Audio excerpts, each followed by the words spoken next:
The question is simple: why the walking tours? For example, why do I go to places that I go to? It turns out for a very, very long time, I've always loved to walk around. And if I'm to look at that, it goes back to as long as I was as young as 16 years old. Yeah, when I was 16 years old, I used to just go away from home, take a hike, and then return. Um, Actually, the road that you're seeing right here, it was one of the routes that I used to take as a child and go to work. Yes, by 16 years old, I was interested in working because I was in vacation. The period that happens after you've done a major examination, that was secondary school, S4, standing for senior 4. I got a job in a nearby community. It's actually a town. It's called Seta. And the job that I got actually was to paint. In that school, I was doing pictorials, painting on the walls of a school.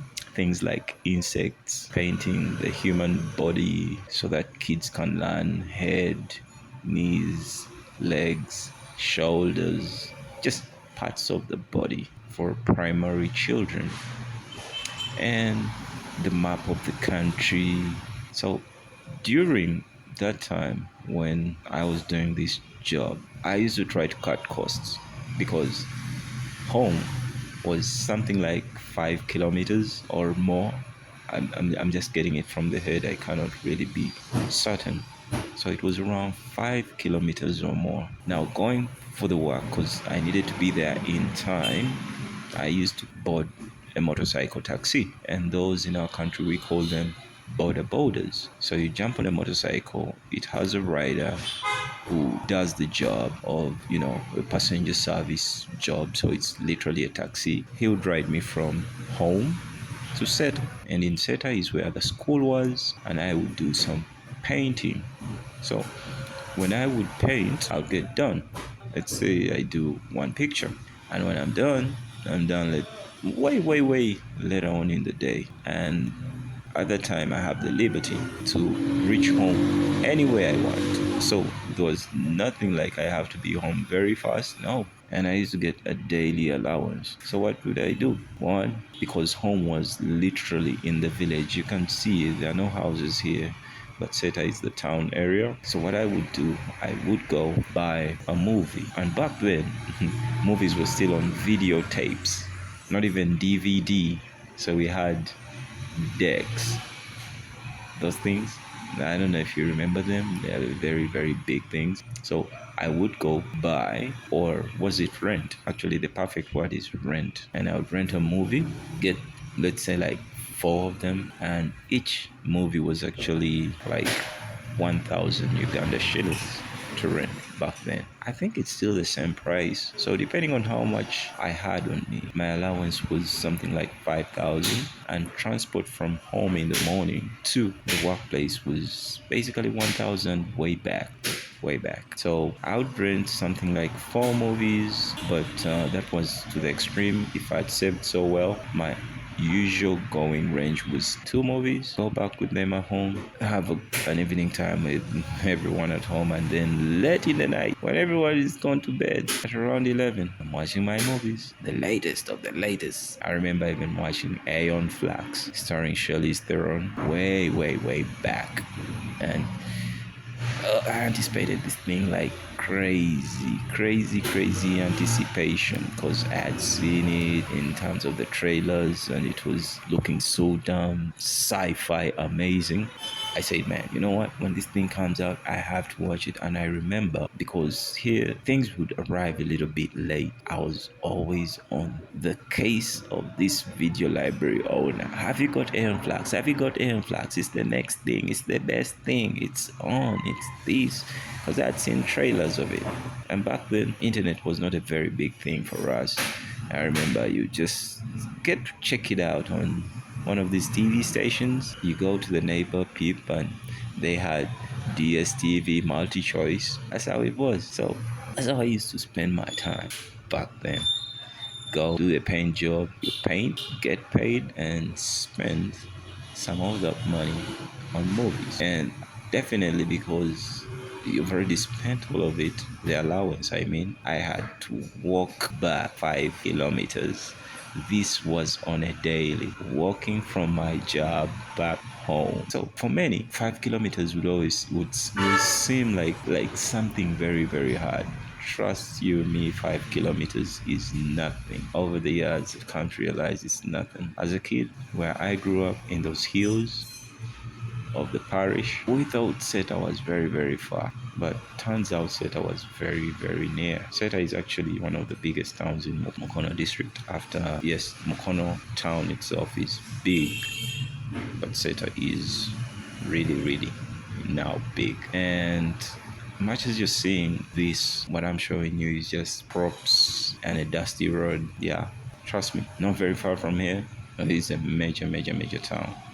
This place, for me, I'm thankful that it still looks the way it looks, kind of preserved and also heavily into agriculture. Because yes, for one, we do need the food, but we also need the land preserved. Yes, people are going to buy and construct their houses, but somewhere, somehow, it is amazing to go back to some of these places and you still see them looking green as they used to be more than 15 years ago. So I love taking walks because they show a perspective of everything. In this case, I decided to go back where I grew up, and it just gives me memories. I cannot say it's perfectly the same.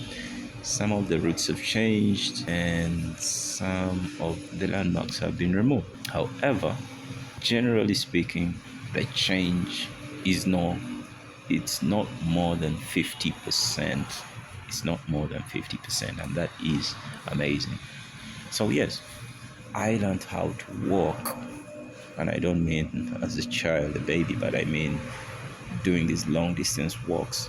When I was around 16 years old, I just didn't want to sit home. Yes, I would play with my friends. I had friends here and there, go we chill, but being that we were always in the village, my preference was to always go out and go out there, go out visiting. So that's what we did. We rocked and we went every single time. So this simply just reminds me of everything. So yes, I did start to walk way, way, way back. And now it's become something I cannot do without. I actually work in a very restricted setting. A setting where you have to deal with clients and you have to sit from morning until 10 in the night. When I'm seriously on to work, that's it. But it feels very, very, very, very tiring not to ever get out and walk. So what have I done to ensure that I keep on walking? It's funny. Where I stay is not exactly near my workplace. It's like 2 kilometers away or 3. So in the morning, I walk just so I get in that feel of walking. I walk from home to work, and even in the night, as long as I don't leave very, very late, I need to make sure that people are still on the road. I close up the shop and head back home. Yes, by trekking, because the road is now much better. It's much more secure. So I enjoy it. It's amazing. That's a little bit about me and walking. This is something that I love. Otherwise, I'm just venturing into something new. When I'm doing these walking tours, I tend to want to be very, very discreet and not make people feel uneasy. So it's hard for me to be pointing around whatever camera device I have and talking very loud. No, it's very, very hard. I'll be honest with you.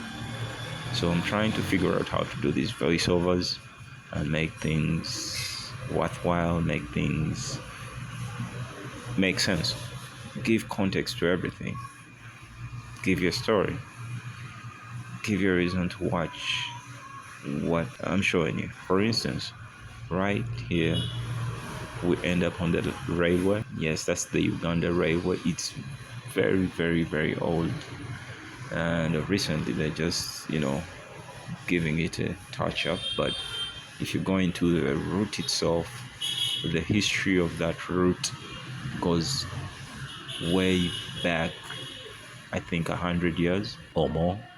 It's a very, very old railway route. So this one, it has been worked on of recent, the SGR something. Yes, I love walking this route. It reminds me of a place called Santa. Santa. We used to go there to collect water. And if you know that place Santa and you're watching this video, you know what I'm talking about. Cheers.